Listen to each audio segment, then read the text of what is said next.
to the stage. I'm going to invite our dear sister, Ms. Rania Sabag. She's a local Syrian American activist, and she'll share her thoughts with us. Assalamu alaikum. Good evening, everybody. I had the pleasure last weekend of visiting Washington, D.C.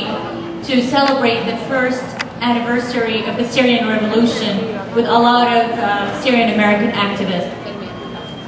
It was an amazing experience. I met some amazing people. The spirits were high.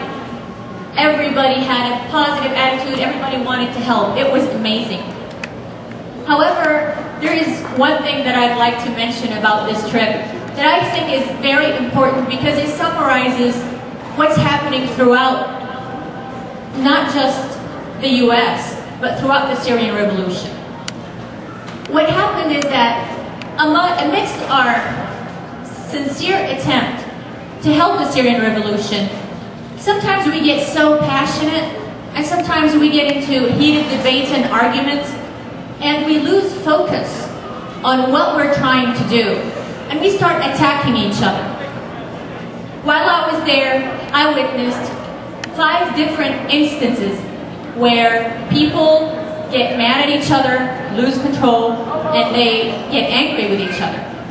I'm not saying this to bring anybody down, but I think it's really important to understand what is it that we do wrong so we can fix it. In one of those instances where people got mad at each other, the police was called. I'm not going to mention names nor reasons for those conflicts because that's irrelevant. What's relevant is when I analyze what happened in each and every case, I find out that we let our egos get in the way. We get offended, and then we retaliate, and we explode. Why am I saying this, and why is this important? While I was there, and during one of those instances, one of the American journalists reached out to me for a comment after he witnessed such outbursts. It was very embarrassing. It was very hard to explain to him what just happened. Why are people disrespecting each other? And at the end, he told me, how do you expect the US government to support you when you all cannot be united? And we're talking Syrian American activists. We're not talking opposition. We're not talking Shabiha, we're not talking anybody. We're talking amongst ourselves. We cannot get along. I have no doubt that everybody has the best intention and they want to help. I don't doubt that for a second. But we need to rise above our differences. While I was there, I had the honor of meeting one of the activists from Homs. He goes by Muhammad al-Hamsi. And he witnessed those instances. And towards the end of the day, he looked at me. He had tears in his eyes.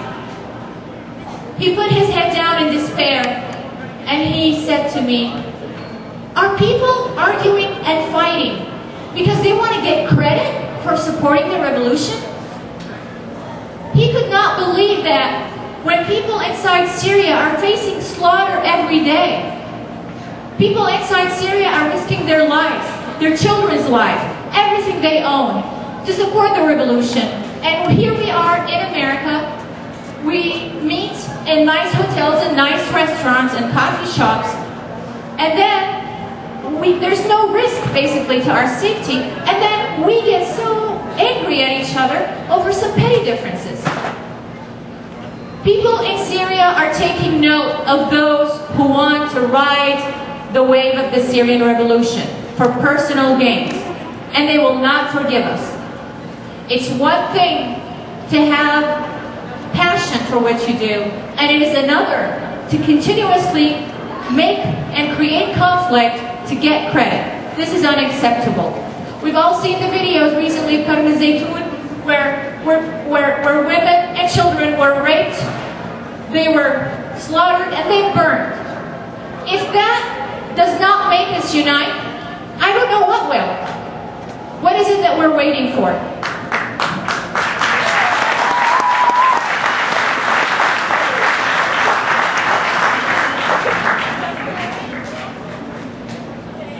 We're here for a reason. And as Syrians living abroad, there are two things we can help with. One of those things is to support one another, to be strong, to unite, to have one strong Syrian American representation for the Syrian revolution in America. We need to unite. We need to stop the backstabbing. We need to stop the conflict. We need to be sincere. We need to be sincere and get over our petty differences.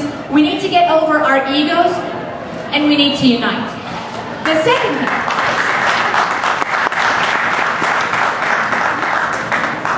thing that we can do is support the revolution financially, and that's why we're here. We've cried a lot. We prayed a lot.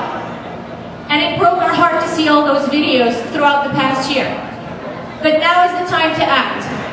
Now is the time to show our support. Now is the time to let the orphans, the widows, the injured know that your brothers and sisters in America did not forget about you and will support you till the end. I want to thank Coalition for Free Syria and Sham Relief Foundation for inviting me to speak. Thank you all.